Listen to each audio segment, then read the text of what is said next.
God of creation, there at the start, before the beginning of time.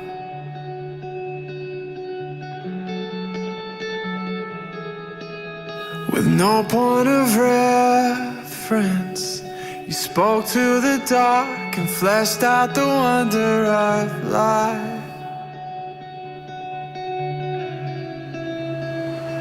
And as you speak, 100 billion galaxies are born.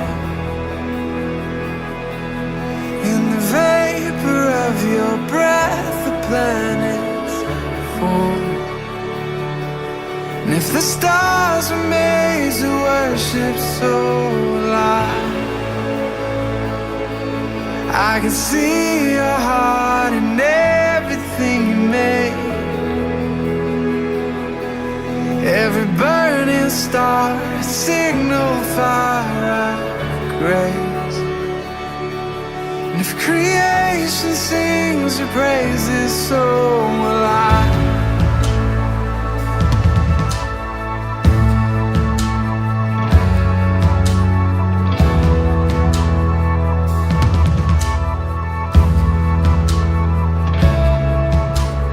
God of your promise, you don't speak in vain, no syllable empty or void.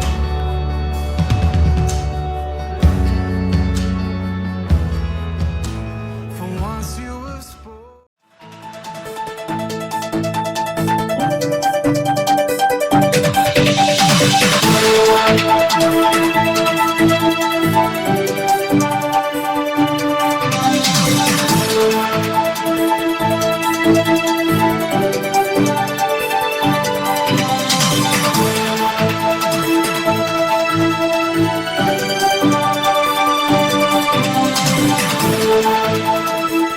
Forward this evening, we would be looking at mediation and conflict resolution, how to resolve conflict in our community, and the importance of mediation.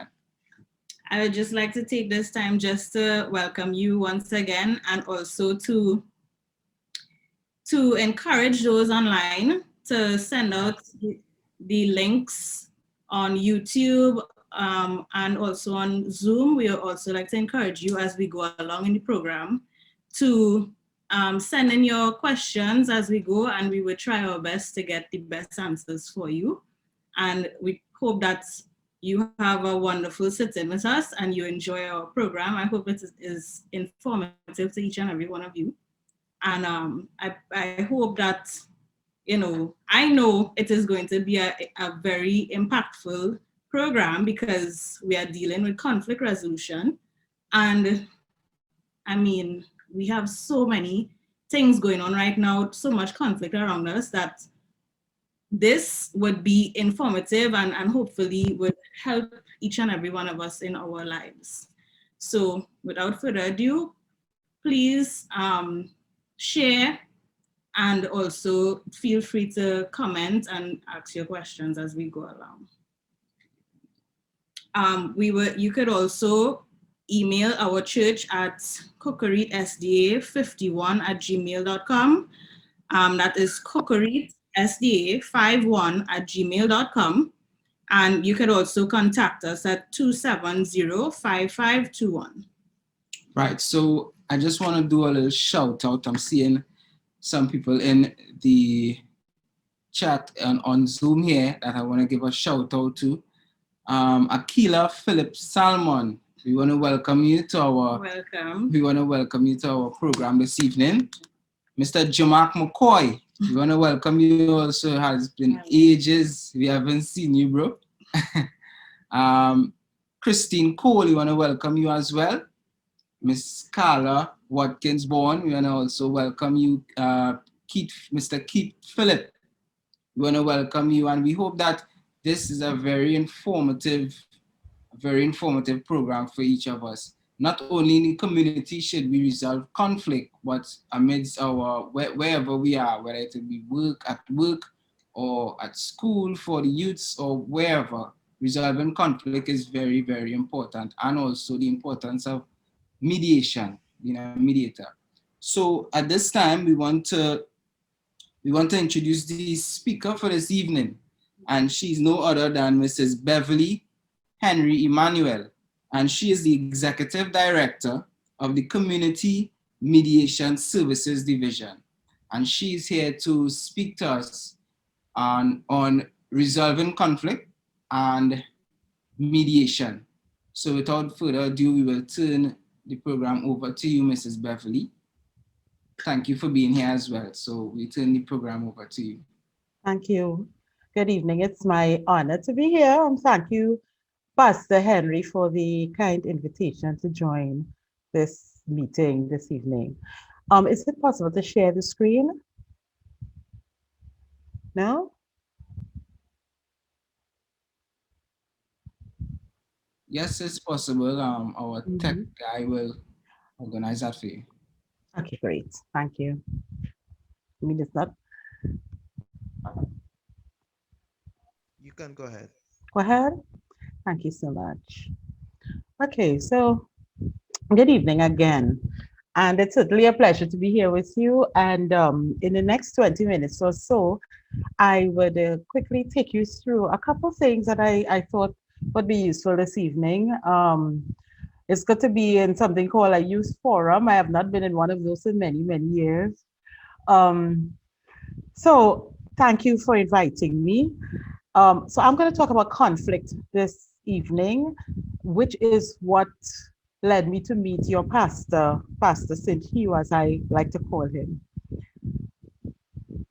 If I were to ask anybody in this forum if they've ever been in a conflict,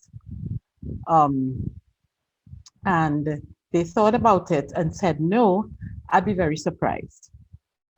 I'd be surprised, I'd be enlightened, I would want to be enlightened to know how they did it, because conflict is a part of our lives. It's all around us, it's a part of our human condition. And it is so because we compete for many things in life. Some of the causes are up here on the screen.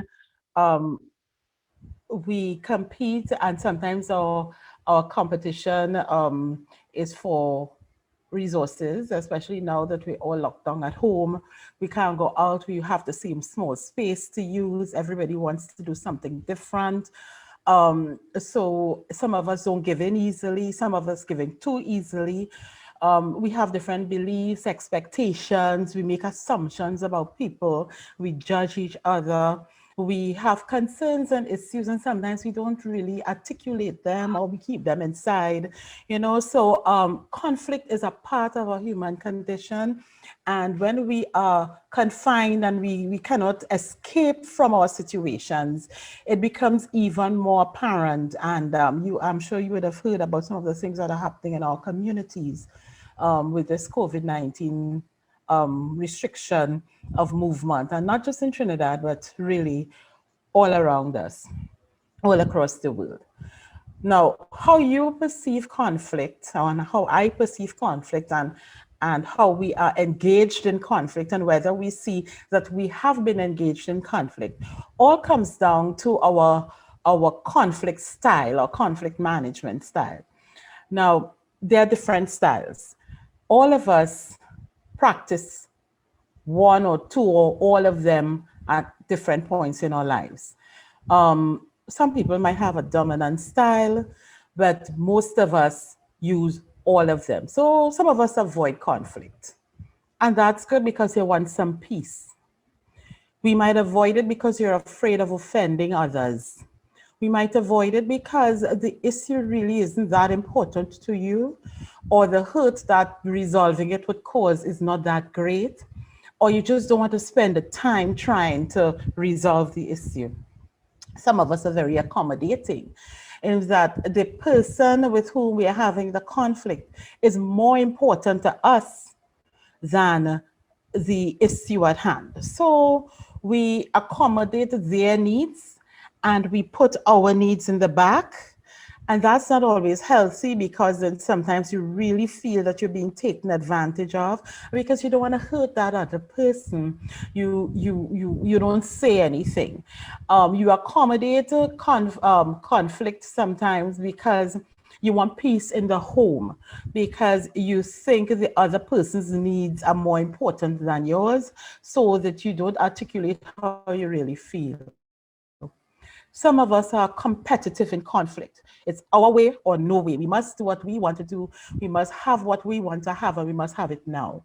But sometimes the competitive style is important, especially when a decision has to be made in terms of, like, it might be an emergency or a dangerous situation, and you have to get people to do what you want. But the competitive style of conflict resolution really does not accommodate others very easily. Some of us are great compromisers. So we take a little bit and we give a little bit. And we try to come up with what all of us would, everybody would get something out of the solution. But what that means is that nobody really gets to be satisfied. So that there are always some unmet needs. But what we try to encourage in mediation ultimately is the ultimate style of collaboration, where we try to join the parties in conflict together to resolve the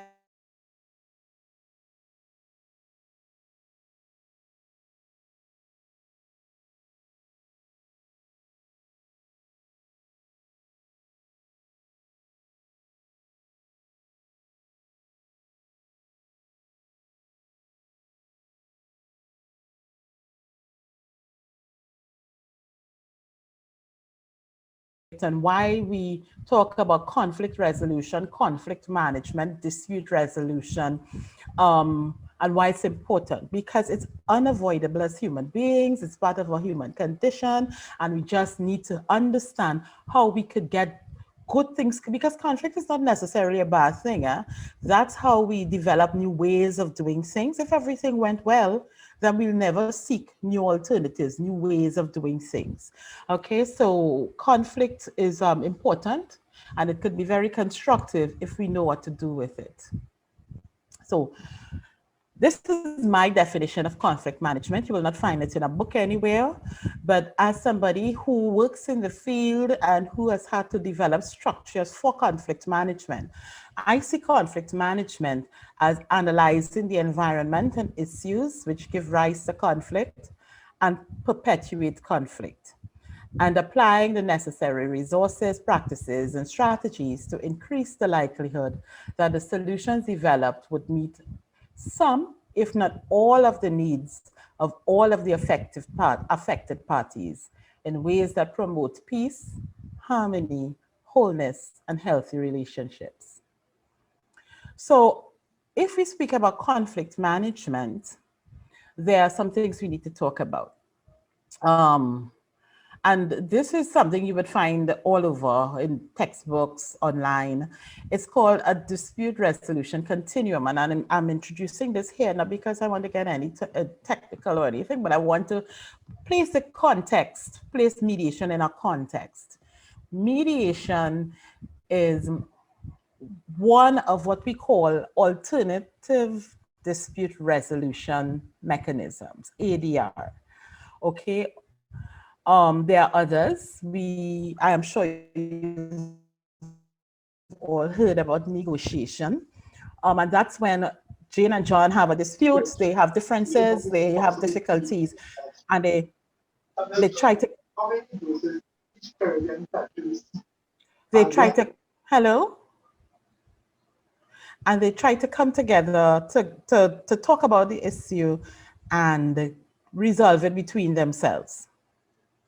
Then we have conciliation, and that is something you hear a lot in the industrial relations setting. And conciliation introduces a third party, similar to mediation, where somebody who has no stake, nothing to lose in how the dispute is resolved, brings the disputing parties together and help them to come up with solutions. The difference between conciliation and mediation, though, is that in conciliation, the third party can put their opinion on the table. They could say what they think should happen. They could give an opinion on something. They could offer a solution. Okay. Also, the results of conciliation may be tendered in courts in some jurisdictions. Mediation, what we're here to speak about, also uses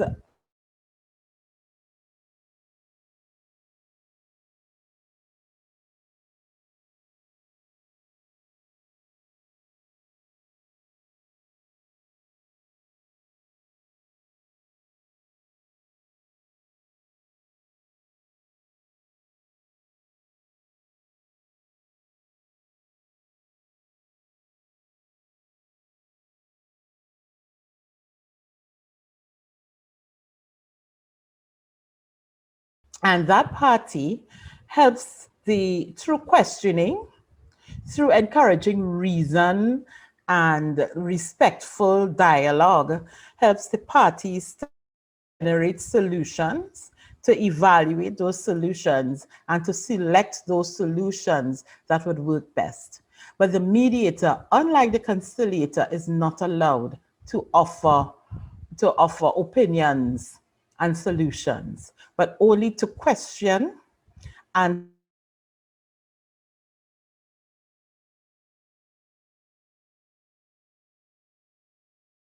is what we call self-determination, in that the parties come up with their solutions. Then we move on to arbitration, and that's where you have like a subject matter expert, and that is a lot in business things where you would have construction arbitration and you have lots of money on the table at stake. The arbitrator makes a decision and that decision could be appealed, but really the parties still have some say and some control of the process, not as much as in mediation where the process really is owned by the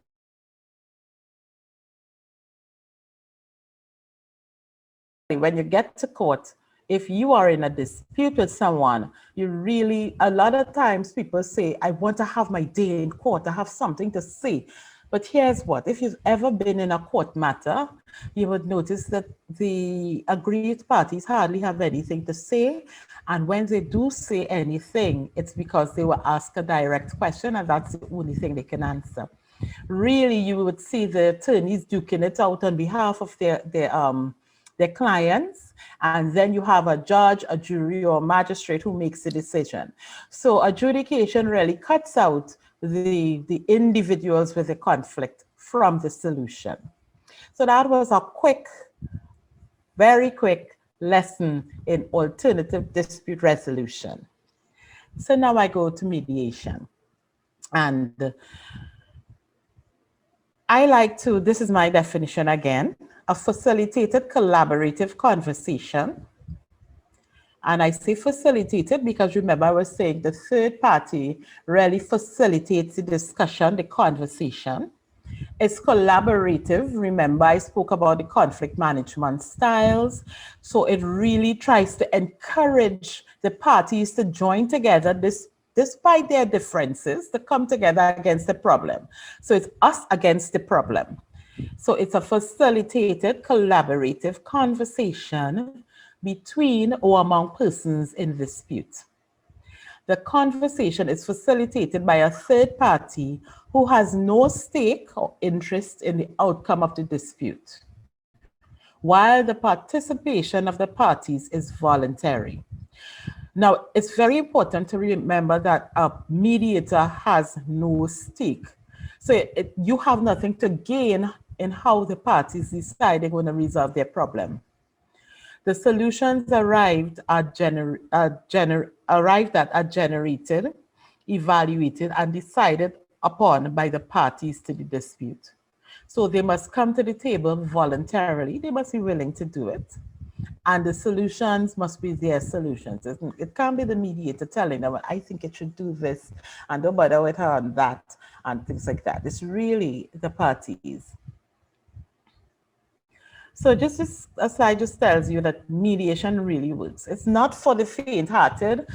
Some people saying that And I feel that Pastor Henry got to realize that when he was doing his training, that mediation is a soft thing for mamby-pamby people who have the guts to go to court and things like that. But it's not. You have to be tough and willing to stick it out, willing to talk about it and negotiate and go through this thing until something gives. So you have control over the process. Whereas if you go to court, you have less control, very little control. You probably, the control you have really is the attorney that you select when you go to court. In mediation, it's less formal. Especially community mediation, we try to do things in a way that people feel comfortable. It's very important. Ambience and room and stuff, very important to us to have some snacks and stuff for people. And we meet with you when you are available. If you could come out on a Saturday, that's when we do it. If you could come out on a Sunday, we try not to, but we do it. If you need to come in the evening after work, we do that too. So it's less formal. Of course, you know, you have to have your jacket and tie and dress good to go to court. In mediation, it's interest-based. In the court, it's the law, what the law says. And what I mean by interest-based is this. Two people might have a dispute over, let's say, a house. A brother and sister live in a house. The house is really the family house, right? It was handed down or it belonged to the parents. The parents have moved away or they've passed on. And brother and sister are living in this house. But mom and dad might have intended for the brother to have the house. The sister has nowhere to live. She is now unemployed because of this whole COVID thing. The brother could very easily say to her, you have to leave this house. And if we were talking strictly law, he has the right to do that. Okay, and that is probably would be the outcome if it went to court. Cases like this is what the court sends very often to community mediation, because it's in the interest of the family to find a good solution to this so that everybody benefits. The sister needs a place to live. The brother owns the house by right. It was bequeathed to him. There may be things that the brother needs from the sister because he might be still working. He and his wife are still working, but they need someone to look after the children. Perhaps the sister could help with that. Mediation helps people to look at what is the best outcome so that the sister does not end up on the street. She contributes, not financially, but in kind to the upkeep of the home, and everybody wins. So we have what we call in mediation a win-win situation, because the interest that the brother probably had was that he now supports his sister who is not contributing financially, and he still has to pay a babysitter. The interest that the sister has is that she needs somewhere to live and she really has no money. So really mediation helps people to look at what are you interested in getting out of this conflict rather than what is the law concerning this conflict. Mediation is low cost, really low cost. Unless you decide to especially in community mediation, it's free to the users. Of course, the bills of community mediation are met by the Treasury, but for the user, it's free. And we offer mediation as well as social work case management. Also, mediation is confidential in that whatever is said in the room stays in the room. The only thing that goes out of the room, if it's a court-referred matter, is what people have agreed. Anything that is said by parties to the mediation is shredded. Any notes that are taken, they're shredded after. And confidentiality really is determined whether you leave the room and go and tell people what he said or she said. The mediator is bound by law to keep your confidence. Also, unless you make a threat against somebody's life or limb or property, the mediator cannot be called to give evidence in the court, and the mediator cannot report to anyone. Of course, if you do any of those things, make a threat, and the threat is deemed as credible, then the mediator is bound by law to report it to the relevant parties. Okay? It is voluntary. if you are engaged in mediation, it's because you want to do mediation. Even if the court should send you, you can come and say, I am not interested in this. And that's okay. Okay. Um, if somebody takes you to court or you're charged with an offense, you have to go. There is no leaving that out. In terms of confidentiality, if you've ever been in a courtroom, you know that it's you and anybody from the public who wants to come and sit in the gallery and everybody hearing your business. Okay? In mediation, the decisions are made by you, the parties. In the courtroom, it's made by the judge, the jury, or the magistrate. In mediation, all parties benefit from the outcome. Some may benefit more than others because somebody decided to give up. But you see that again, I shouldn't even say that because that might be my perception of the settlement, because I remember a mediator saying to me, I can't understand why she would agree to that.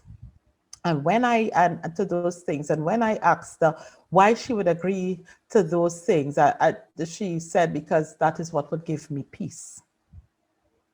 So all parties benefit. The peace there was more important than the material things.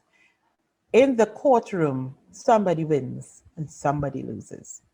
So in a nutshell, those are some of the advantages of mediation over adjudication.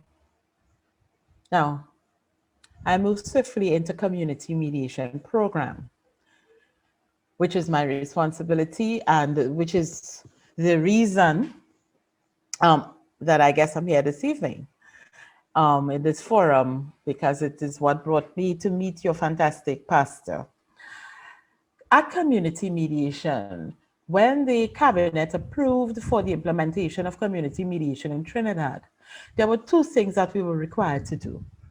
We were required to provide fora for mediation, for conflicts, for the resolution of conflicts which existed. And we do that through mediation and social work case management. And then we were also required to develop and execute programs, behavior change programs, and programs that would lead to a healthier approach to conflict management and conflict resolution. And that is where we have peer mediation, we have peer support groups, which are family, which are parental support groups and men support group. We have what we recently introduced, a mediation mobile unit. It was introduced about 2 years ago. And then we had COVID, so we couldn't be going out into communities as we used to.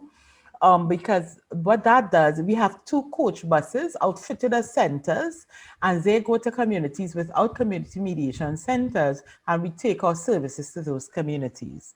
We have what we call the Community Empowerment Program, and that is where we go into communities and we do things like anger management, conflict de-escalation, effective communication,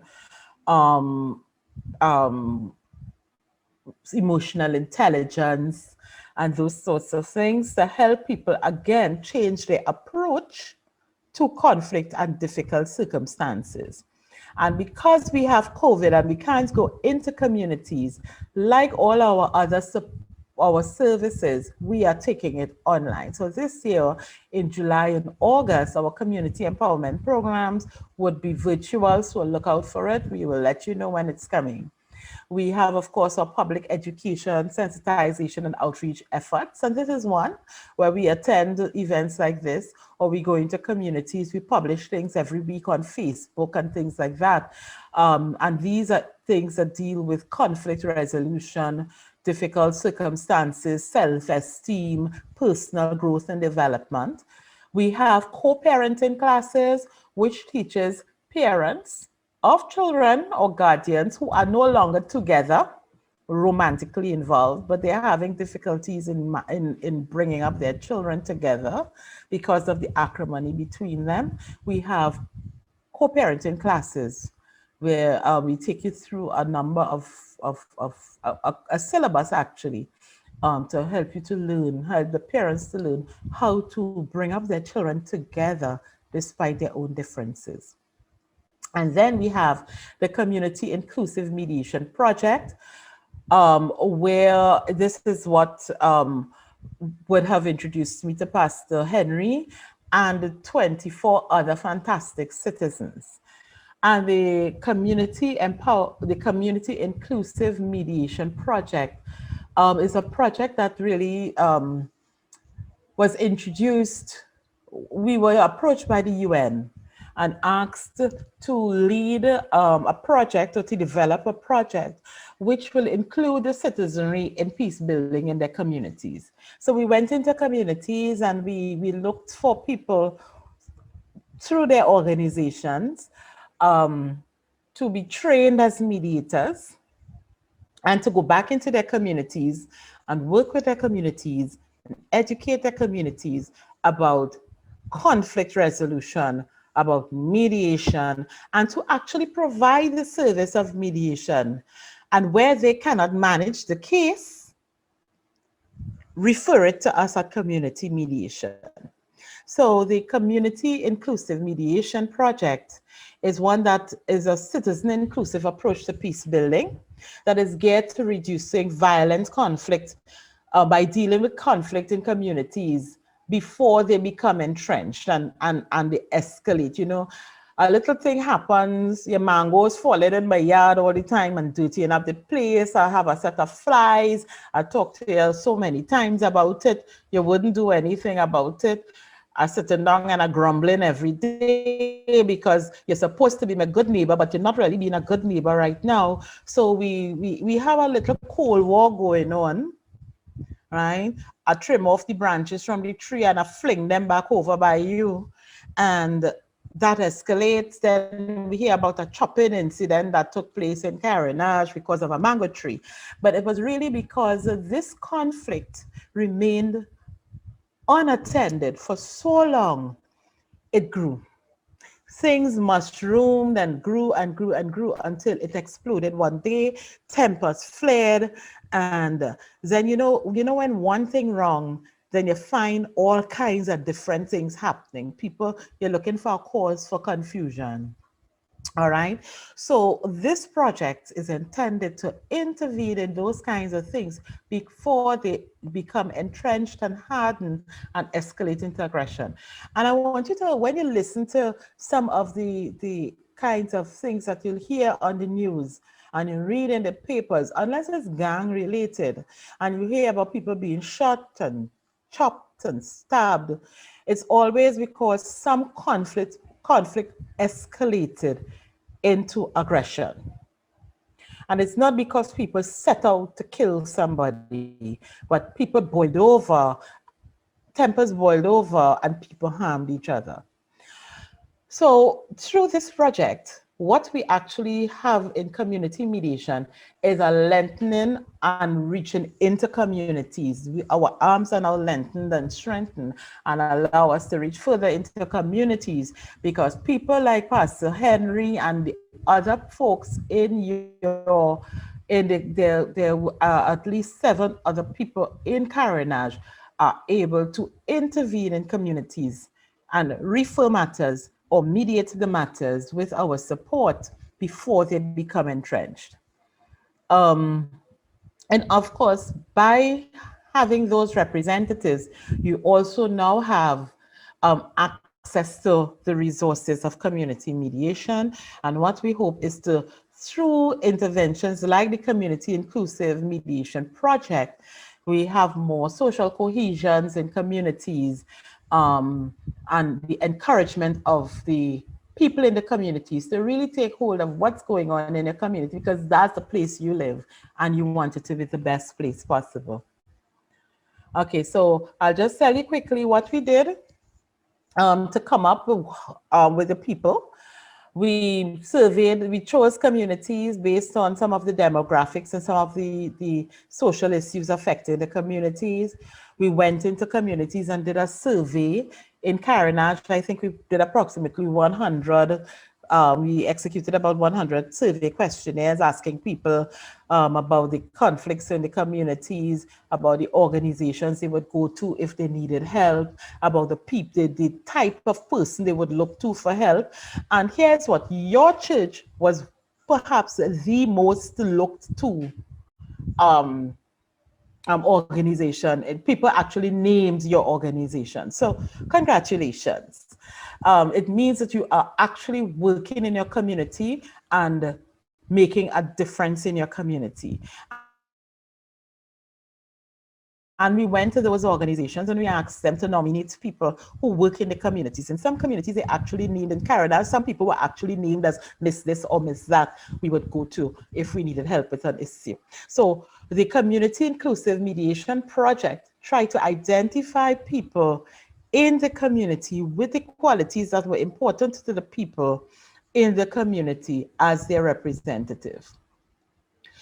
Some of the things that the survey revealed that you said were important to you, you wanted people with status and reputation. You wanted them to have some academic qualifications. You wanted confidentiality. You wanted people to be neutral and unbiased. You wanted them to have personal relationships with the people in the community, to be good speakers, to be able to articulate themselves, to have a religious background. Age was important, but not as important as other things. To be trustworthy and to have life experience. You needed somebody who know what they're talking about, not because they read it in a book, but because they actually experienced it. But if you look at the higher peaks, the things that were most important to people were confidentiality.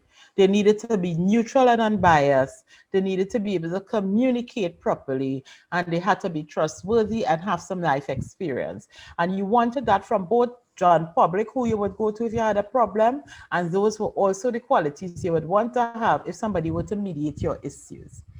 And that was how we met Pastor and the other persons from Carenage. So once we identified the people, they were trained in mediation skills. They had a rigorous 1 week training in that they had to leave their homes for a week and go through some intense training. They even during the lockdown last year, they were committed and they were able to complete their mentorship and coaching exercises with our trainers.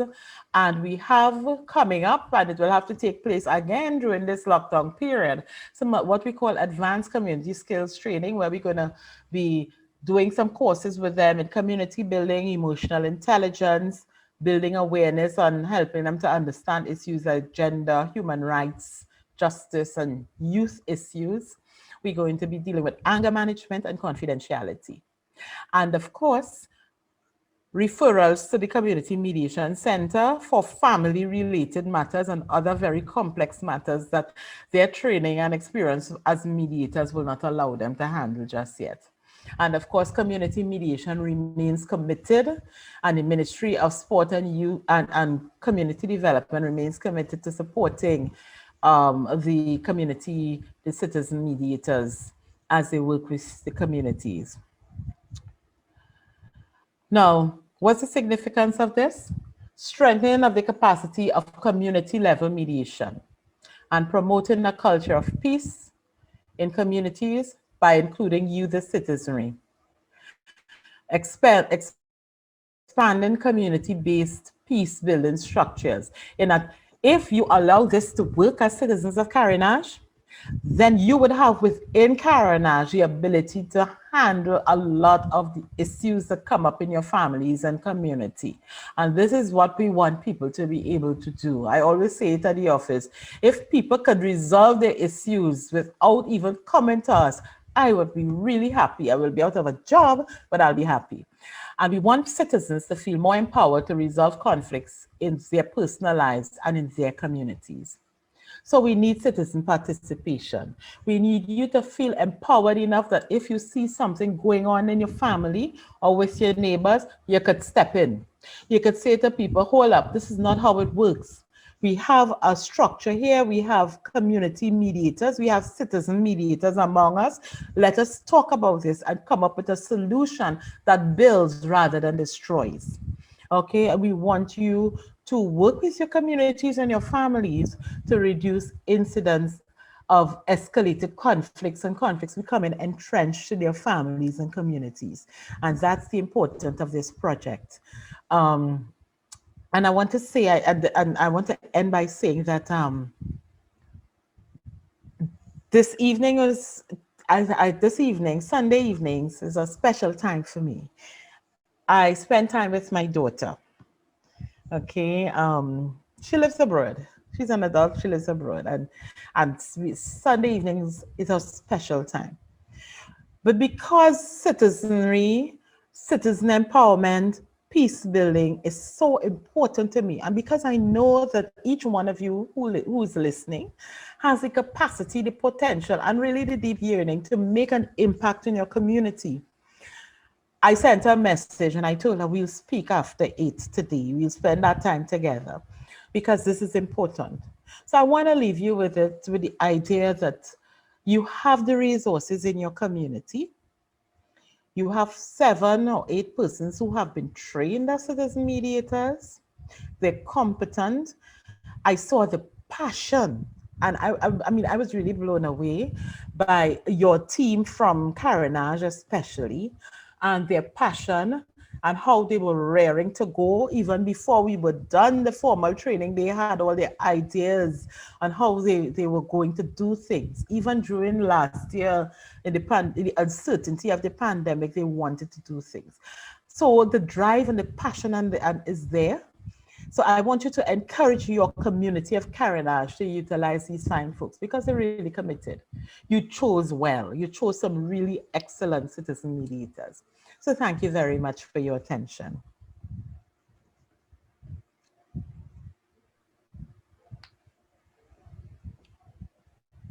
Thank you so much, Mrs. Emmanuel. We thank you for all that you have shared with us. It truly was impactful. I mean, just the thought of being a mediator on the whole is something that is, very it's mind-boggling to think about too. I don't know if you could be a mediator. I know with myself, I would get invested and emotional with the person as well. So I feel I commend your expertise and thank you for such an informative program. I mean, I have so many questions already, and I would leave it for later on for that segment. But once again, we are grateful for all that you have shared, and we look forward to more. Also, I would like to especially say thank you to our viewers for staying with us thus far. And I hope that you too are being well informed and you could take away good information on how to even resolve issues in your home, in your community, and really, really grow in that light, because I feel as though a lot of the issues that we have in our communities or even at home is one that is not forgiving on, listening to your partner or listening to whoever is having an issue, or, and actually working to understand the issues and come to a mature and a better resolve than we do right now as well. I'd like to send a shout out to our viewers online on YouTube. We have persons all the way from Barbados. We'd like to thank you for joining us this evening. I think it's Dellison and his the family. From Barbados. All the way from Barbados. Yeah, thank you for being here. Yes. Also, Sister Shirley Belforn, Sister Monroe is here with us. We'd like to thank you for joining us this evening. Sister Ambrose, we want to thank you all for joining.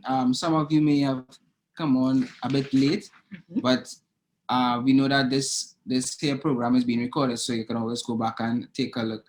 We want to thank Sister Carol Lewis, just a little shout out, Brother Akil Enns. We want to thank you, bro, for coming and joining us. And as we go forward, we will be presenting now a skit for you on mediation, a demonstration, right? And I will give a little preview of what the scenario is, right? So Keith is parked, Keith parked his car in front of the shop and turned in for the night. Kizzy parked her car next to Keith's car and turned in for the night. In the morning, Keith observed a scrape along the side of his car and paint the color of Kizzy's car on his car. He immediately called out Kizzy, accusing her of scraping his car and not claiming responsibility. An argument ensued. Village Council sent them for mediation. So let's take a look at this skit here.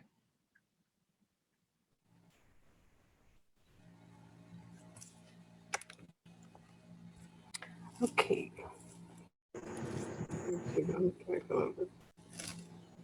So good night, everyone, the wider viewing audience. I will be the mediator for this demonstration this afternoon. My name is Christine Cole.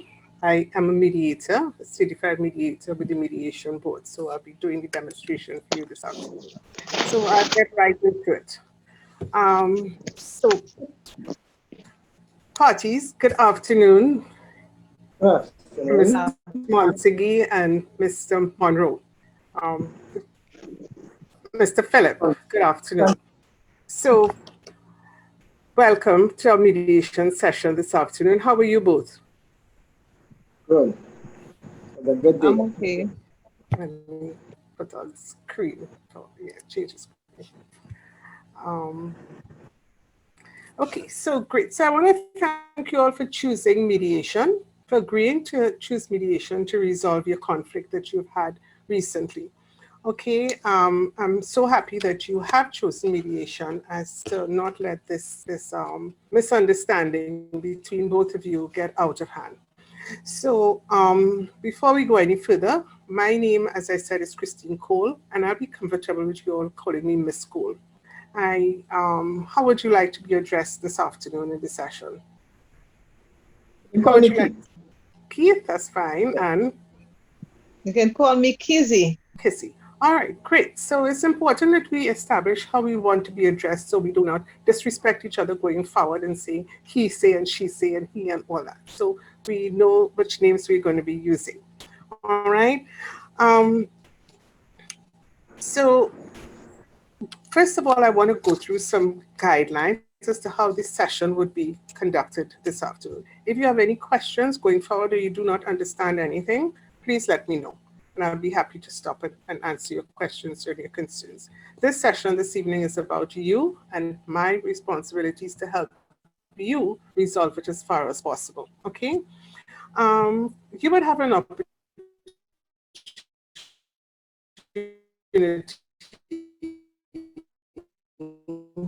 this evening to say all the issues to the table so we can have a good and frank discussion, ventilate all the issues so that a resolution can be arrived at.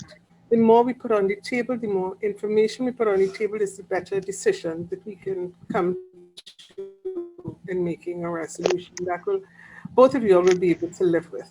I know both of you are from the same community, so there may be some history going back on all that. So please feel free.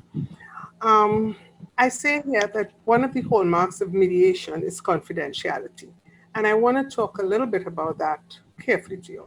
So the session this evening, as all mediation sessions, is governed by one of the principles of confidentiality. And what do I mean by confidentiality? It means that everything that we say here, me, you, Kizzy, you, Keith, will remain confidential. It stays here. Okay? So Keith, if you decide to take it out into the community, that would be a breach of confidentiality. Same, Kizzy. So we're asking you to commit to one of the principles of this thing, as we discussed earlier on in the pre-conciliation meeting. Okay? So only things that are said here will remain here. I am bound by the principle of confidentiality as a mediator. And so anything that you all tell me, I have to keep confidential. The only thing that this doesn't cover, again, is if I hear any threats that could be construed as criminal, you threatening each other or somebody else, I would be bound to take it to the relevant authority. But I'm sure that's not the case here. Okay? So that would be the only thing that would break the confidentiality of the session. Now, my role here is to help you to untangle the issues, as it were, to talk about them. Because sometimes a third party can facilitate that. Okay? It's not to judge you. It's not to say who's right or wrong. It's not to come up with answers for you. I do believe that you all know the ones involved in the situation and you have the right answers. You all can go through the issues with my help and come up with a solution that both of you can live with. So my role here is not to come up with any decision for you. I will not be judging you. Whatever you say, you have the freedom to say. And you will have time to say all that you need to say in this session. Okay? Are there any questions so far? None for me. I'm just concerned about Ms. Kizzy, you know, because she does talk plenty. So I'm concerned that she will take this thing out. So That's my concern. you have a concern about that.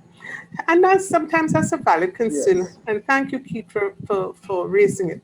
But I would have met with both of you separately, and both of you would have agreed to sign remember we discussed this at the pre-conciliation meeting about this process. So we, many times in life, we have to trust each other that they would live up to the standards. So I would ask you to give it a try. I do hear your concern, but Kizzy has told us that she's bound by the confidence. She's told me that she would agree to the confidentiality. Is that okay with you, Keith? Okay, we'll give it a More try. comfortable now? Well, I accept what you say, so I will go with that. Thank you. Thank you for trusting me, and thank you for trusting the process. Great, as we move along. All right, so as I said, you have uninterrupted time. So we give you time to tell your story. So a couple other things I want to talk about here is that if at any point in time you want to take a break or anything, for you feel a little overwhelmed or anything, please just let me know and we'd stop for a while, okay? Likewise, if you want to talk to me one-on-one, feel free and just let me know and I can facilitate that. So I would have a talk with both of you. If at any point in time you feel that this whole process of mediation, we spoke about that, it is voluntary. You have agreed to come here voluntarily to resolve the issue because we spoke about that. But if you feel at any time it becomes overwhelming and it's not working out for you, just let me know and we can talk it through. And if you still feel the same way, then we can end it. I respect you on that. You would not be judged in any way, either you, Keith, or Kissy. You will not be judged at all. So please feel free to let me know, but we can talk about it because I do. All right. So once we have the flow of the process. Mediation is a very fluid and informal process. So we will have one person talking at a time.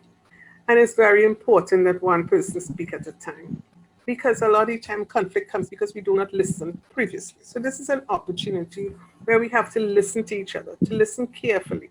And certainly I want to listen because if I'm to help you at any point, I have to hear exactly what you're saying.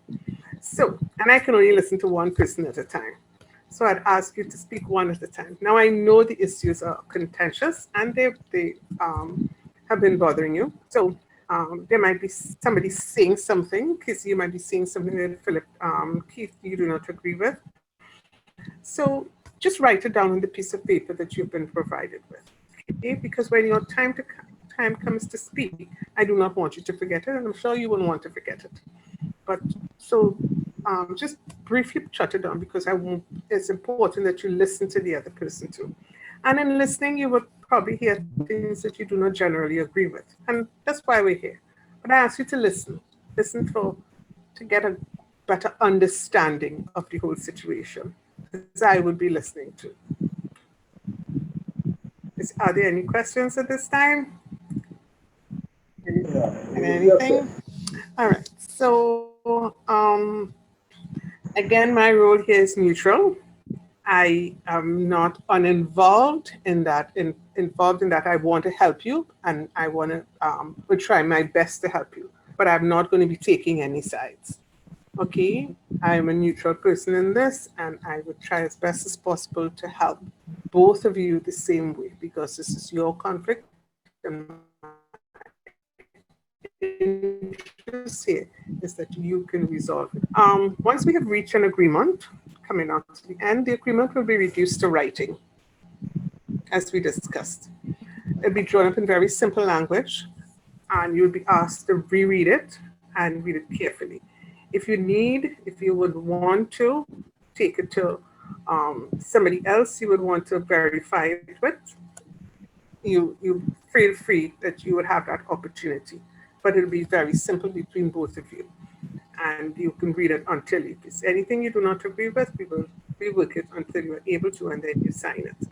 Okay? And you will be bound by that, by what you have agreed to. Any questions? Okay, so if at any point in time you want to again take a bio break or anything, please let me know. So we've agreed to how we're going to call each other. And I encourage you at this point, you have a good opportunity in resolving this to put everything on the table, to say all that you need to say. Okay, so if there are no questions, no further questions, or anybody want anything clarified further, I think we're ready to start. Yes? So, who would like to go first? I like to go first. Keith, you'd like to go first. Is that okay with you, Kissy? Yes, it's okay. Okay, so Keith, from your perspective, and notice I'm saying from your perspective, because, you know, there's obviously the two sides of a story, and we hear the other side and what, but I'm really interested in hearing from your perspective, what are the circumstances that led up to you from the incident that led us to being here today? Okay. I want to start by saying I love my car. I have a nice car. It's a B14 car. The rims nice. The color is metallic. Everybody just talk about my car. So I love my car. I had to spend money on my car. Now, usually, I park my car just next to the shop. Now, everybody who lives on that street have to park on the same side of the road. It's a narrow road. And I park my car right by the shop. Now, Kizzy have a car. And anyway, I find she does show off. Because she have a car, they say that BMW, like she does show off with the car. Everybody on the road, they say, she can't drive. Because she don't go from side to side, they just call her zigzag. Nevertheless, when I get up in the morning and I see my car, I see the big scrape on baby. Well, I just call the car baby because no why baby car her name. Because I love the car, so she said, like the baby. I see baby with a big scrape on baby. But one time, I know it's Kizzy because I know she can't drive. And then when I look at the car, I see this light kind of baby blue color on the scrape. I know that it's Kizzy car. So now I said, well, let me go and look for Kizzy. So I look waiting for Kizzy early in the morning, because I find her as a big woman to come and tell me she scraped my car, and then we could work on something. So early in the morning, I get up looking for Kizzy. When I looking for Kizzy gone already. Now that happened Tuesday night. Well, you know, I'm looking out for Kizzy. So Wednesday, I looking. I never see her.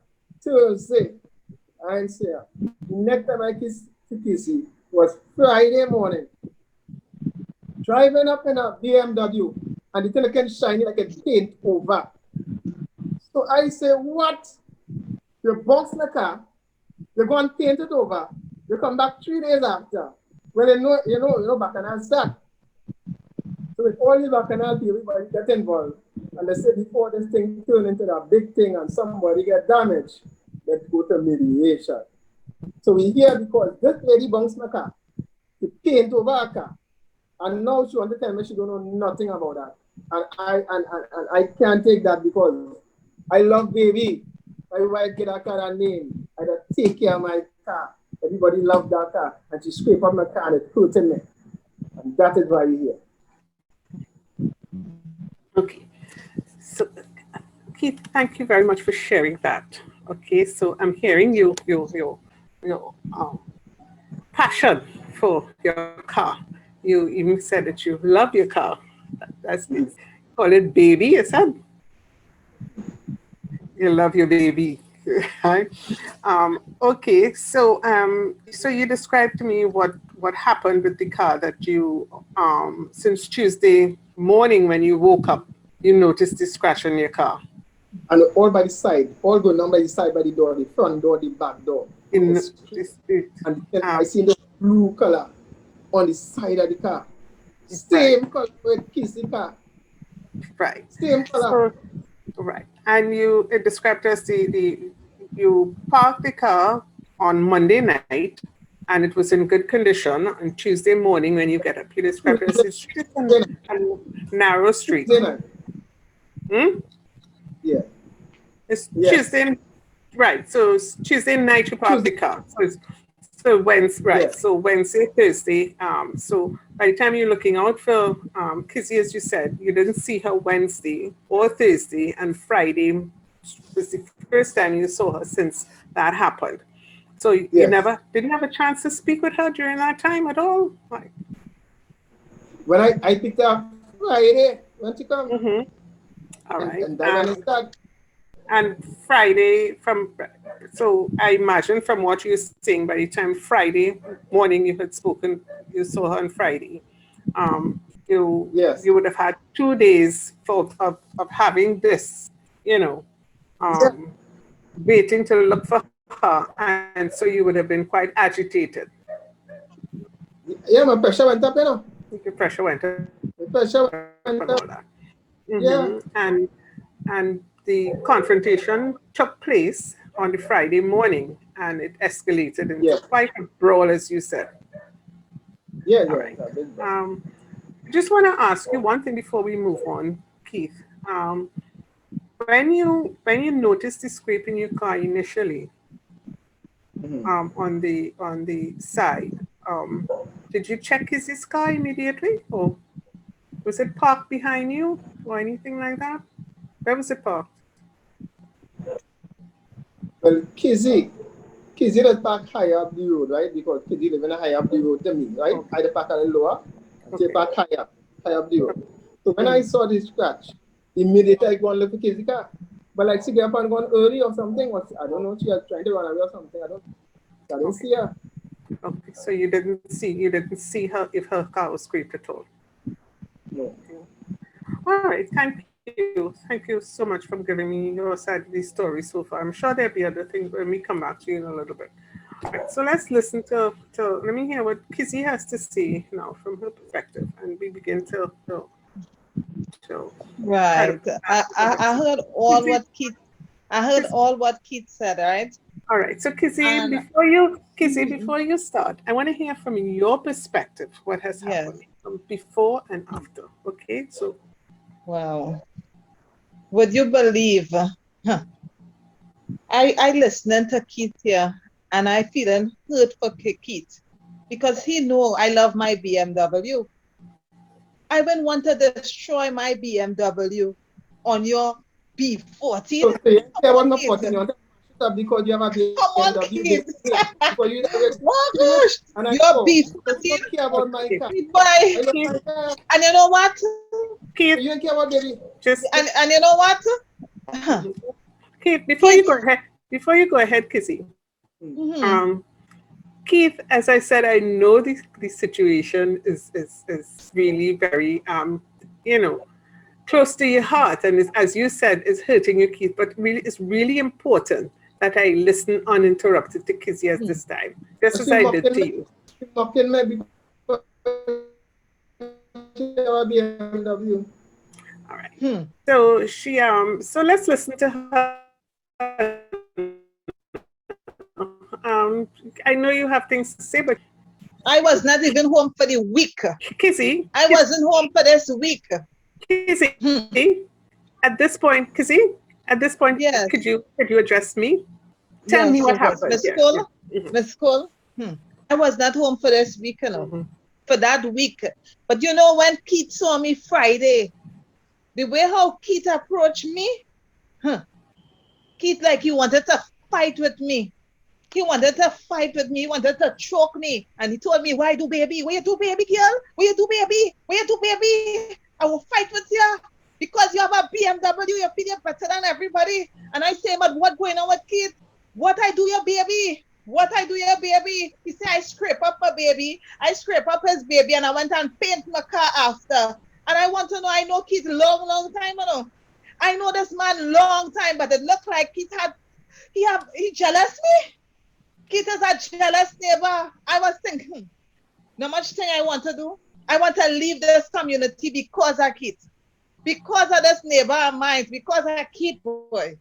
Keith, you see me scrape your car? Miss Where you Cole, came to buy a this car man for? is see You scrape his came to car, buy a you know. whole car. Miss Cole, he ain't see me scrape his car. Keith have a beef with me since I small. Kizzy, Since I small. Kizzy, okay. So tell me, We go way back, boy. so tell me something. Keith, we go way back. Okay, so Hmm. so what you're telling me so you said the first time you're hearing, from what I'm understanding, what you're saying is that Friday morning when you saw Keith, that was the first time you're hearing about the scrape in his car? That's the first time I was not home. That's the first time I hearing about the scrape on baby, right? Mm-hmm. And when he accused me of scraping baby, it's the way how he come to me, you know. He didn't come to me reasoning and showing, you know. He come to me accusing me, pointing fingers like he wanted to fight with me. And then he told me, because I have a BMW, I feel like better than everybody. And yeah, all the neighbors watching at me like this. Like if I have more money than people, you know, he hurt my heart. And then I see police in front of my door. Okay. Tell me a little bit more about what happened on that Friday morning. What do Friday you morning, so I when just he approached you, when he came when up to your house, was it in front of your house? So he came calling, Keezy, Keezy, Keezy, because he's stating that he didn't see me since Wednesday. In fact, since Tuesday, Wednesday, Thursday, and then he see me Friday. So he asked him where I was all the time. Because all this time he was waiting for me to tell me about the scrape on his car. And I said, but I was not home. I lent my car to my son, right? I told my son to take the car to get painted by his uncle Corey. Oh my gosh. So he got the car painted. I was not home. Came and he picked me up Friday. In fact, Thursday night and Friday, I saw Keith. When he came to me, he came with rage. He came with like, you know, vexation. He was so angry with me for baby. I didn't even know what he talking about. He started to talk about a scratch. He didn't come reasoning. He come fighting. I didn't like that. He come fighting. He come angry. And you know, I'm a big woman. I like to reason. I didn't expect that from Keith. Since I know Keith, like Keith had a problem with me, and I didn't believe that he have a problem with me until that day. Because if you hear things, he told me because he heard, you know, he think I scrape baby, and when he saw my BMW painted, it grieved him and hurt him more. I didn't like that. I really feel hurt. Keith, so I didn't expect that from you. Miss Cole, I don't know, but he hurt my boy. okay, so I'm hearing what you're saying, Kizzy, and that you were taken by surprise at the how the what you're saying. Keith accused you Friday morning of scraping his car, and it's not so much the accusation, but the way it was done, without accusing you, and it escalated so far, and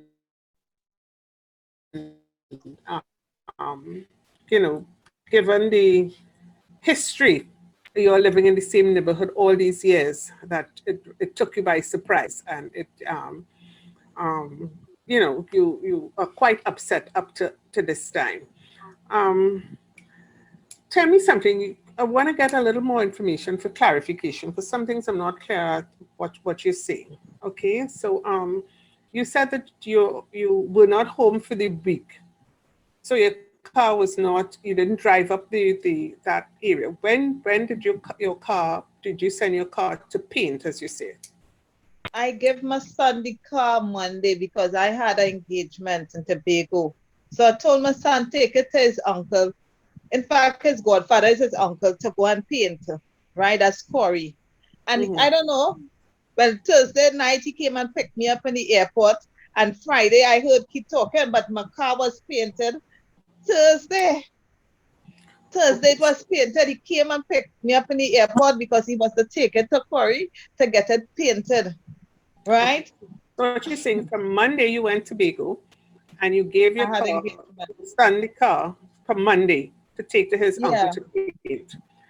So he was supposed to drop it by his uncle, is his uncle or your uncle? No, that's his godfather. His Okay. godfather is his uncle. All right. So he was supposed to drop it by his No, I leave him at the car uncle on Monday. Monday. So he might have taken it in Tuesday, All right? right. Or Wednesday. I don't know when he took it in, but I was in Tobago and Thursday night he picked me up in the airport. Mm-hmm. Friday, kid came at my home shouting out Kizzy, Kizzy, Kizzy. And the manners, you know, it's just the way he calling man and I accuse him, man. When I came out, I wanted to know what's going on because I know it's COVID, but he wanted to fight with me for baby. Right. Okay. Kid, So as Miss far Cole?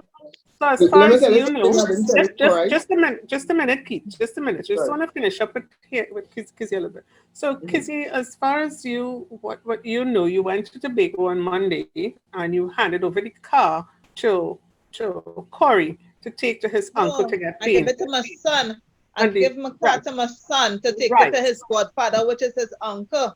And you were in Tobago for the rest of the week. And the next time you came back in the street was on Friday morning, and Keith, No, I came back Thursday night. well, And right, and Friday morning, Keith accused me. Friday morning, you see.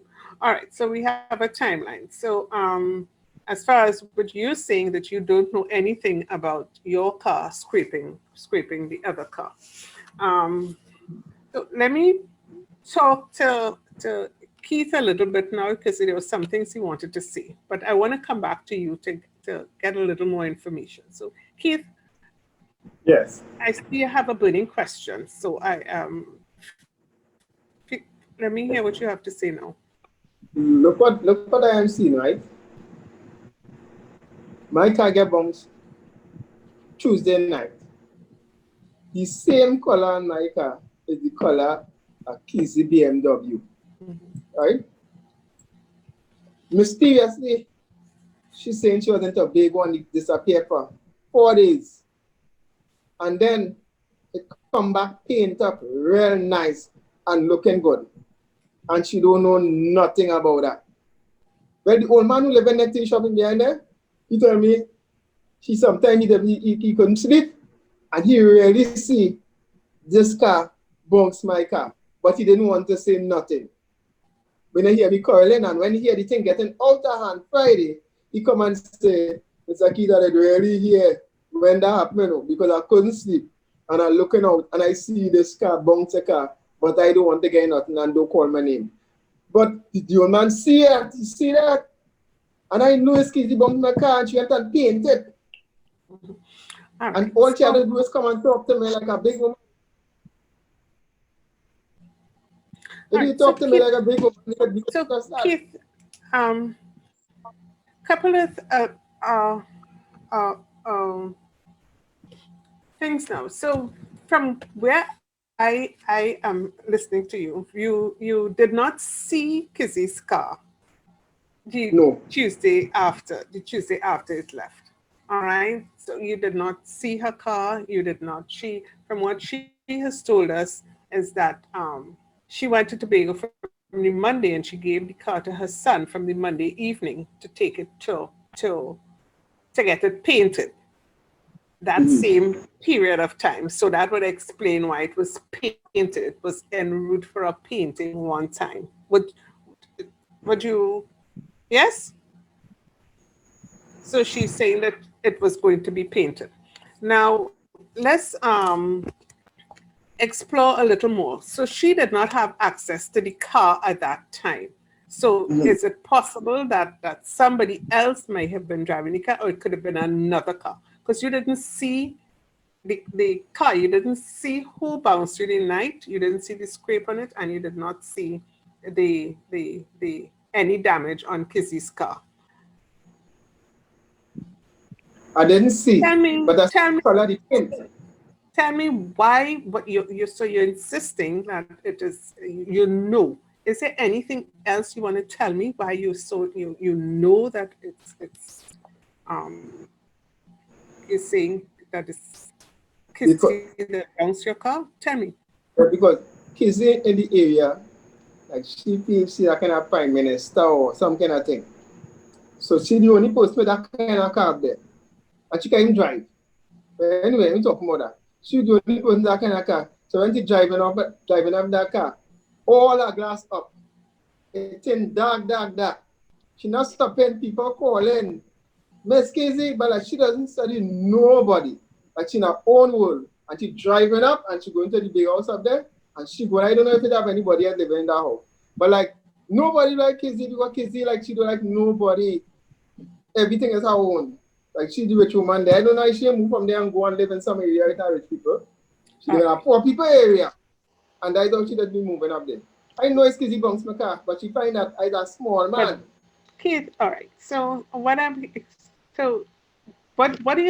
hearing you saying here, and I could is that because of what you perceive as her attitude and the kind of car drive, that it's an attitude that because she does not interact with you all, that you is that the only reason you're basing that you sure it's her who would have No, bounced your the car?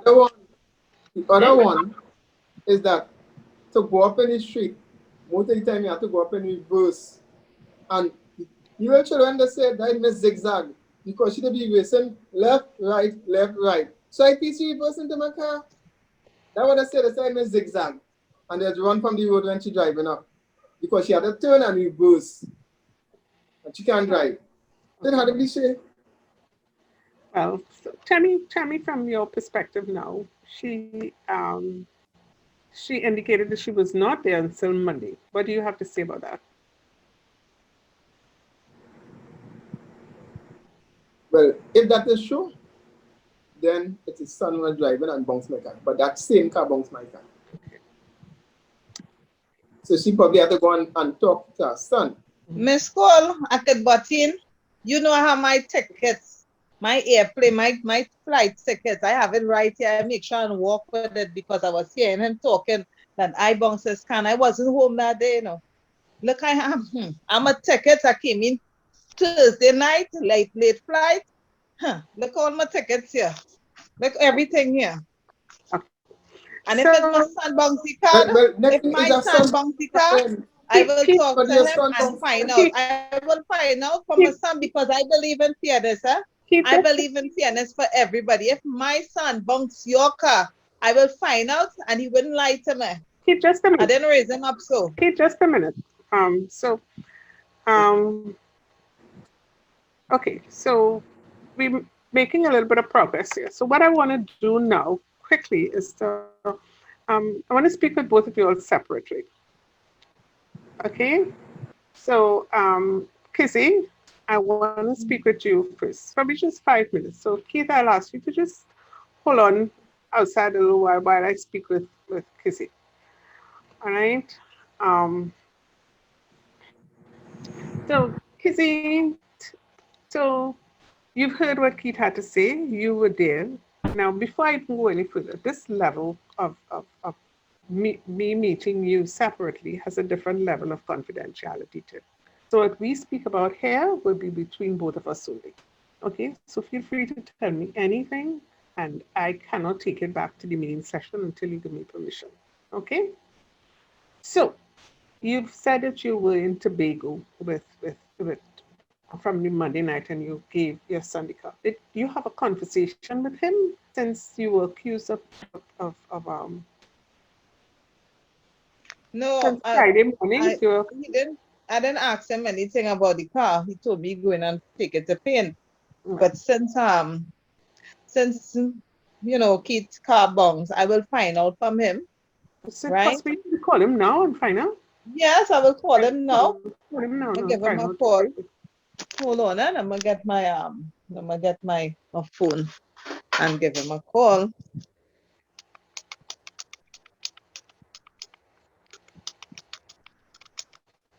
Hello, Shabaka. Shabaka, Tuesday night, when you was heading to your uncle home to drop the car, tell me something. You bounced the neighbor car by mistake? Don't joke. So why you didn't say something? Because you was going and paying the car? Or you want me trouble here? Look at that. Anyhow, I will deal with you when I come home. I gone. Come, thank you for allowing me to come out of the room to make the call. Thank you very much.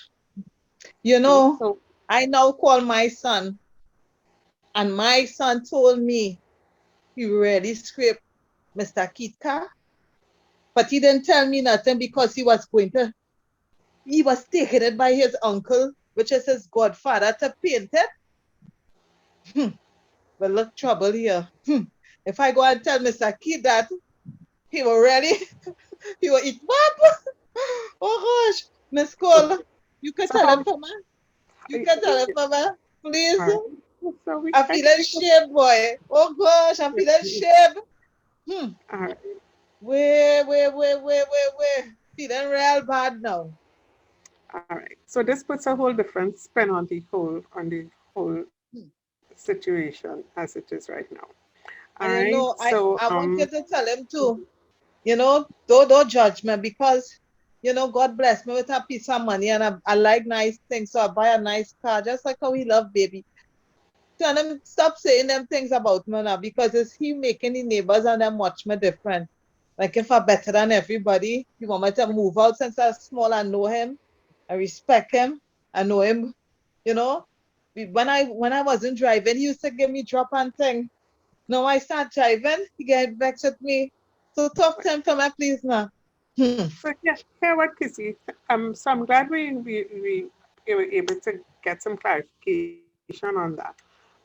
But I would going to meet him now the same way I have had a one-on-one with you, and I will let him know this development. But um, how would you feel about telling him what you just told me for yourself? I think there might be some value in it coming from you. Um, I will try. okay. I will try.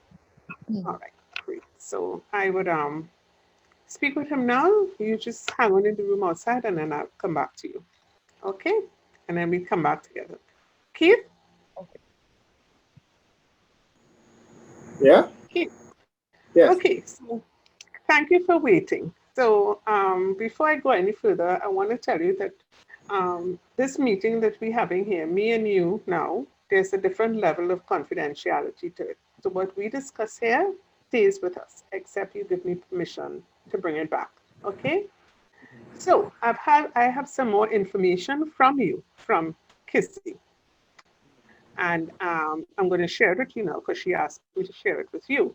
And this is so as she said, she was in Tobago on Monday night and she left the car with her son. So she called her son a little while ago, and it turns out that he actually did bounce your car on the Tuesday night, but it I know wasn't.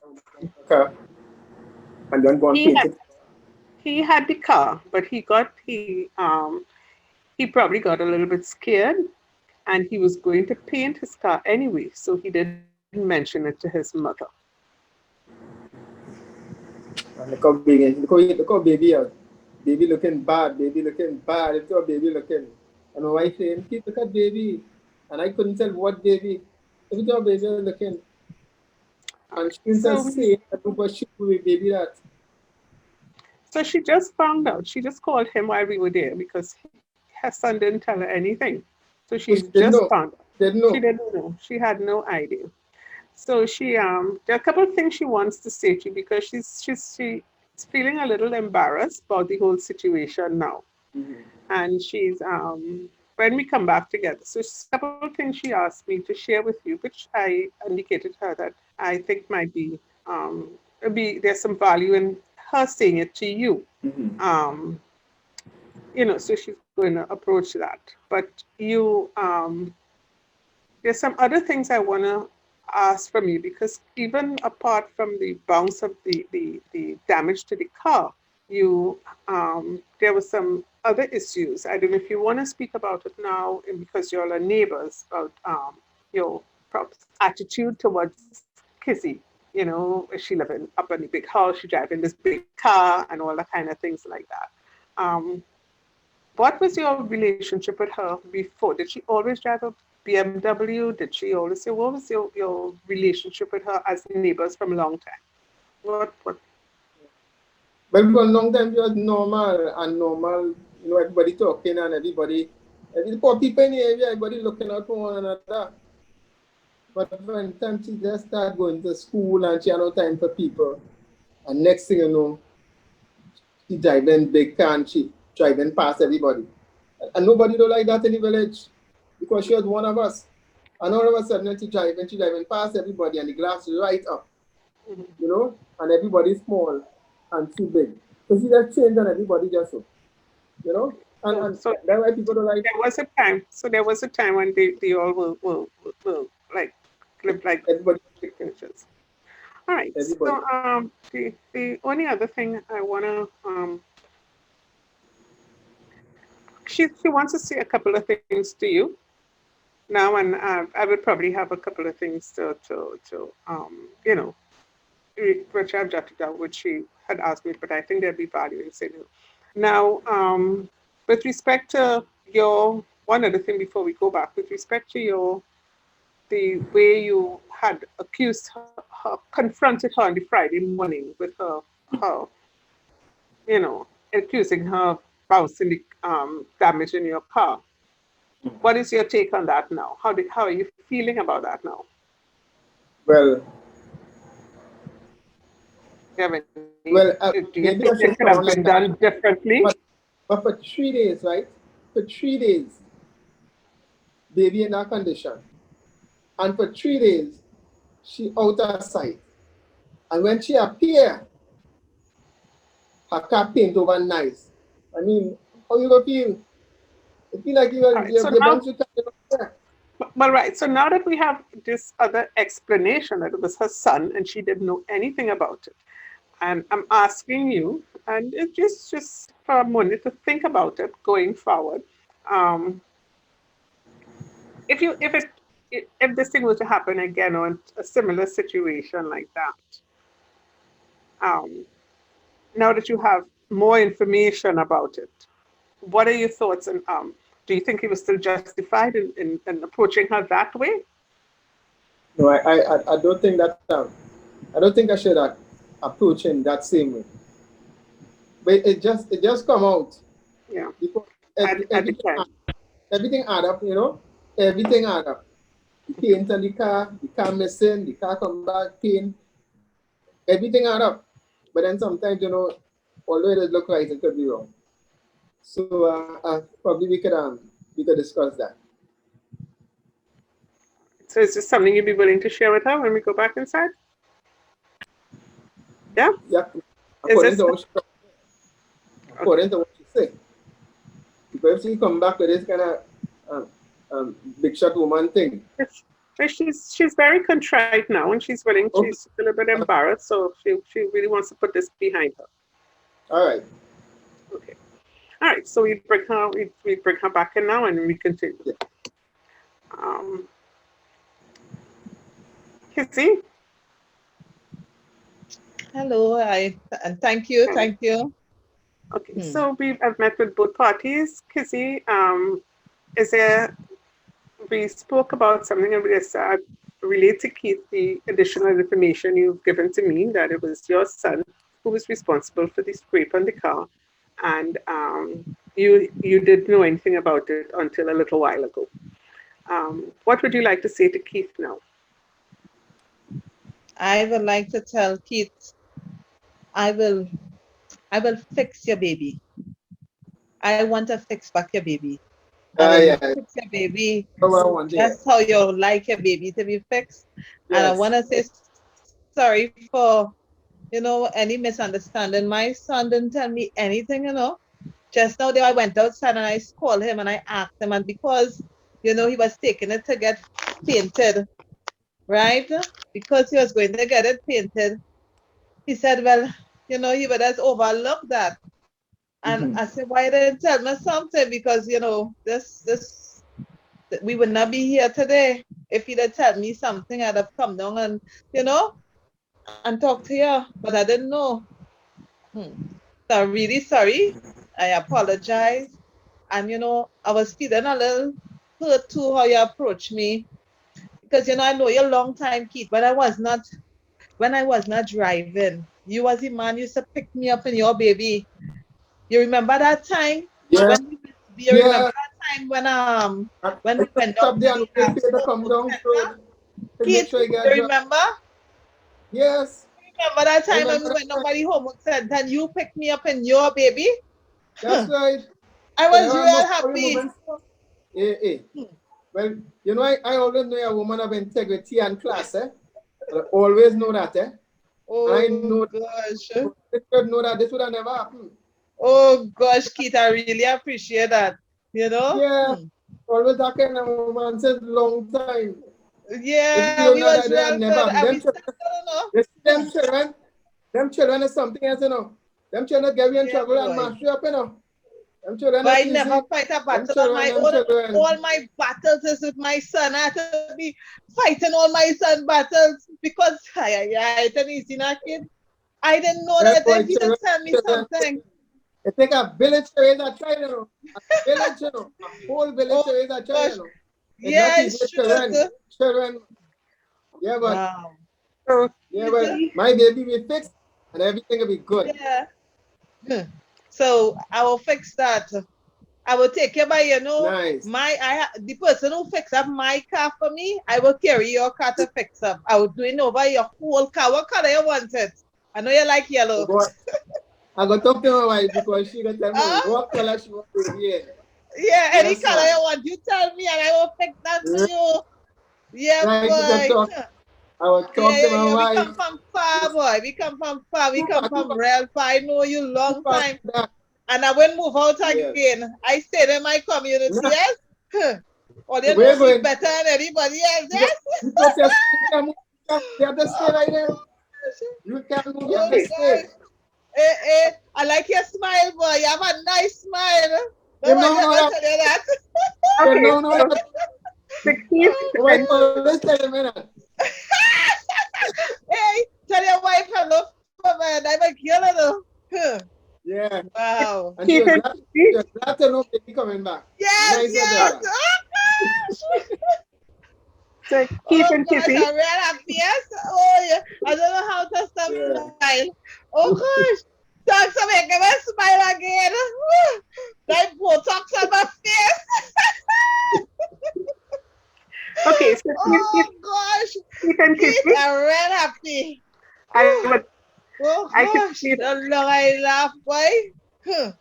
I can see that. I can see that, Kizzy, that I'm so happy for both of you that this matter has been resolved amicably.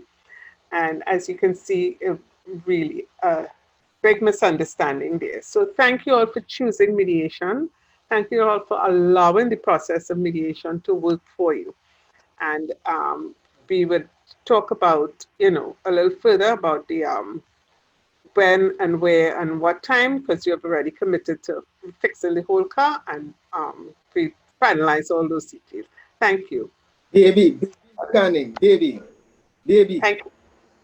Okay, so Aaron and I thank you all very much for allowing us to do this presentation, this mediation demonstration. Thank you for having us. Thank you. All right, so we want to thank you all for that demonstration of mediation and what it looks like. We really enjoyed that, and I know all the viewers have enjoyed that demonstration. That was Keith and Kizzy. Wow. Special thanks to you. Yes. Thanks to you. Thanks to you. Now we have a couple of questions here, Yes. and we want to go into them right away. And if you have any other questions, you can post it. Now's the time to post it. But before we go into the questions, I personally have a question for Miss Cole and Mrs. Beverly. Now, my question is, how strong do you have to be a mediator, or is it even strength or proper training? Because the society nowadays grooming individuals to be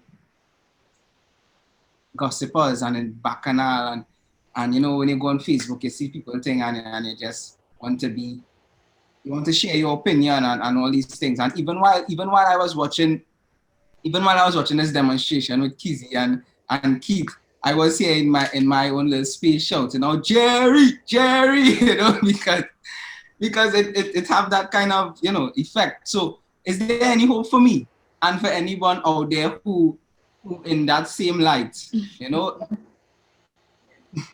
Okay, so I'm sure Beverly will have something to add, but you asked if you need to be strong to be a mediator. I don't think it's strength. I think you have to like people, to really have a desire to help people. Because as you can see, it takes patience, it takes listening, and beyond all of it, it really takes a desire to want to help people because they're going to come at you with everything thrown the barrel at you, and you really have to be patient because they're hurting and you just have to be patient. So at the bottom of it, it's just if you're not a people's person and you don't like people and you don't have interest in helping people, perhaps this is not for you. But if you have that desire, then yes, with the proper training, you can be a very effective mediator.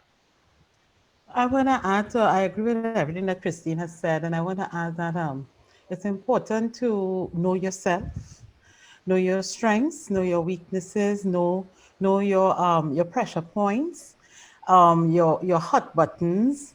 So emotional intelligence is important.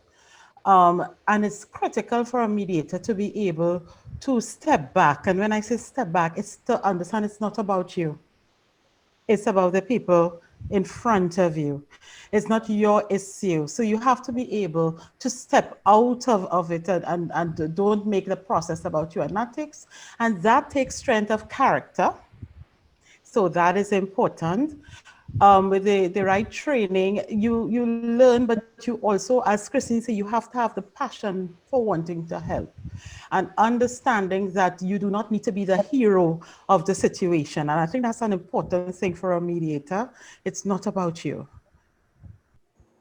Okay, thank you very much. I could definitely, I wanted to applaud Miss Cole because, I mean, some of the dialects, some of the issues that they were having in their communication, it was truly something that, you know, it really takes self-control as well to, you know, not be invested and so into their feelings and allow it to consume you as well as the mediator. And with that, it could bring a healthier result for both of them. So Can I just say something on that though? Yes, you're very observant, and that's really commendable. A mediator actually is very in tune with the feelings and emotions of the parties, but it's because you have such control of your own emotions and you are strong and convinced that this is not about you. You're able to manage, because critical to me, a mediator cannot ignore the emotions in the room, because it's through those emotions you get the breakthrough. It's because Ms. Cole recognized the emotional attachment of Keith to baby and how important baby was to him that she was able to get that breakthrough. So the mediator has to recognize the emotion, but manage the emotions on all fronts. we have some more burning questions coming from the chat room. It's directed to Mrs. Emmanuel. You mentioned that documents and records of a mediation are shredded after the parties have come to a resolution. What if one party decides to dishonor the promise of the resolution, how would you deal with such a situation since all data, all records of proof have been destroyed? Well, mediation, as you would notice in our role play, the mediator took great pains to outline confidentiality. Mediation is really a safe space. It provides a safe space for honest, forthright discussions. But that does not make the mediator a lie detector to try to determine who's telling the truth or not telling the truth. That's not important to us. What is important is that you understand that this is a safe space for you to resolve your issues and you must take advantage of it. So if you want to not be forthright, then it's up to you. The Mediation Act and the principles of mediation protect discussions in mediation. And therefore, it's not that everything is destroyed. What I indicate is that the final agreement is kept. This is what, after they have generated their solutions and their options and evaluated and selected those options that will form part of the agreement, that is written into an agreement and that is kept. The mediator's notes and the notes that the parties might have taken while the mediation was going on, those are shredded because under the Act, a mediator, unless there is a direct threat, a credible threat to life, limb, or property, under court order, the court could demand that the mediator speaks. If there is direct threat to life, limb, or property, the mediator is also obligated to report it after informing the parties to the relevant authority. But all documents and comments and imagine if those things that Ms. Cole discussed in the caucus, in the private sessions with the parties, if she kept the notes and they were made available to other people, it wouldn't be a good thing because mediation is built on trust. So it's important that those rough notes are destroyed. If the mediation has to continue, because sometimes things are not resolved, if they had not resolved it today and they had to come back another day, those notes will be kept in sealed envelopes. But once an agreement is reached, they're shredded. Only the final agreement is kept. And if parties renege, then you come back and you discuss those issues in mediation because something might have caused the party not to be able to keep what they agreed to. So then we discuss those issues at the table. Another question, can young people become mediators? Of course. Of course. Listen, mediation, and I would really like to hear Christine's take on this. Mediation, actually some of the best mediators you would find are children. So we have a peer mediation program because children don't have the baggage that some of us adults come with. And young people really are interested in the welfare of their peers. And in fact, if we are going to change things in our society, then that's where it has to be. So we have had children as young as 6 in mediation camps. Okay. Well, that's lovely. Lovely. I feel like an empowerment now, even though based on, the great explanation, the great demonstration that we've seen before, I felt as though I'm nowhere close. Yeah. But as you say, we could be and even younger. So is a good that's a good opportunity to be part of something like that. Someone else asked if the parties involved in mediation aren't willing to follow protocols or even are impatient in the process, how do you deal with something like that? And this was addressed to Ms. Cole. Yes. Okay, so if they're impatient in the process, and they which at the beginning of the process. All right, so what you would have observed, my style, of course, mediation, we train people and there's some basic training and everything, but each, as you would appreciate, everybody's an individual and they would bring their own style because mediation reflects who you are. The training helps you to follow certain guidelines of mediation, but you bring your own style to it. It's important at the beginning that you take time for me, and I've seen it in a lot of the things I do, to set the tone for the mediation. This is a voluntary process, and people need to buy into it. They are in conflict, so they do not trust the person that they're in conflict with. They're coming to you, most times a stranger. They don't trust you either.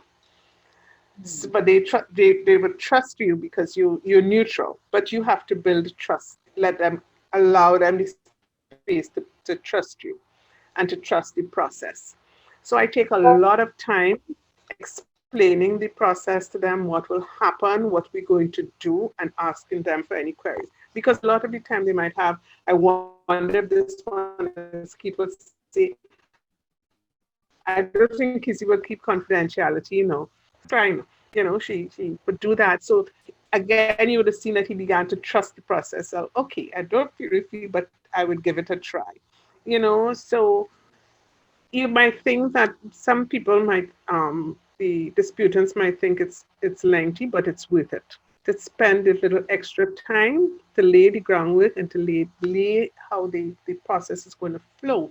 So when you start to build on it, it doesn't crumble. I don't have to come back all the time and say, well, don't call this one this name and try to be parting fights all the time and putting out a fire here and putting out a fire there. They already know what they're getting into. Yes, there will be some crosstalk. That's how we Trinidadians talk. We talk above one another. We some thought pops into our head and it has to come out.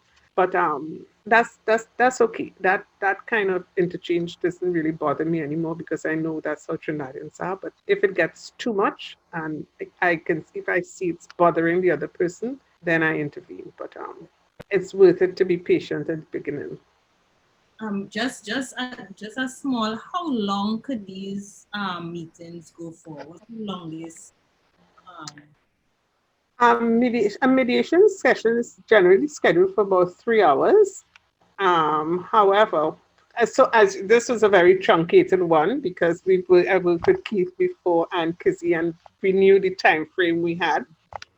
And but even if we weren't going anywhere, you would have only seen a part of it, probably the beginning of it. But mediation would probably go for 3 hours, 4, 5, maybe 6 hours.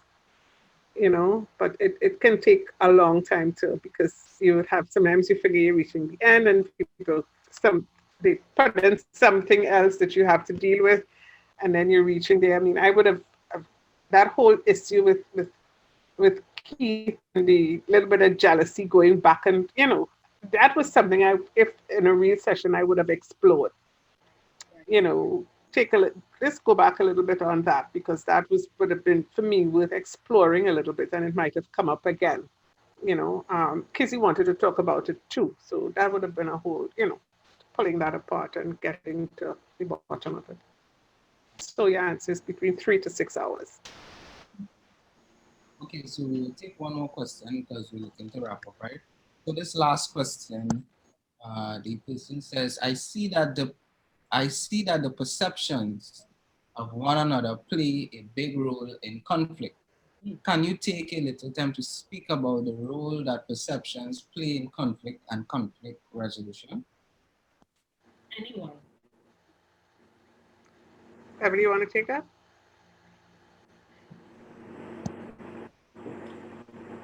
Sorry, I was about to say the same thing to you, Christine.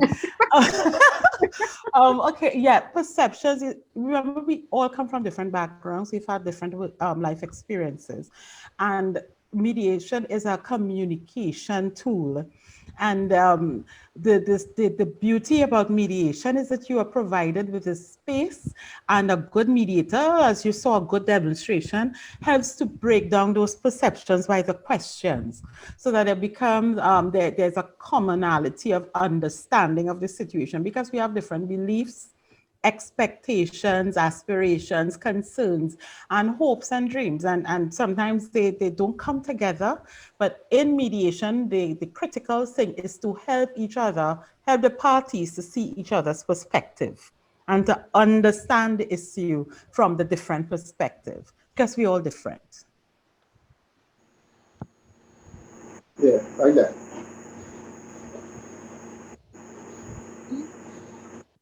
Wrap up. want to especially thank Keith and Kizzy and Miss Cole for such a wonderful demonstration. I mean, a lot of us, even on the YouTube channel, truly enjoyed it. I saw some people getting into it as well. And really, we would like to thank all of you all for putting on such a wonderful demonstration for us. As we move along,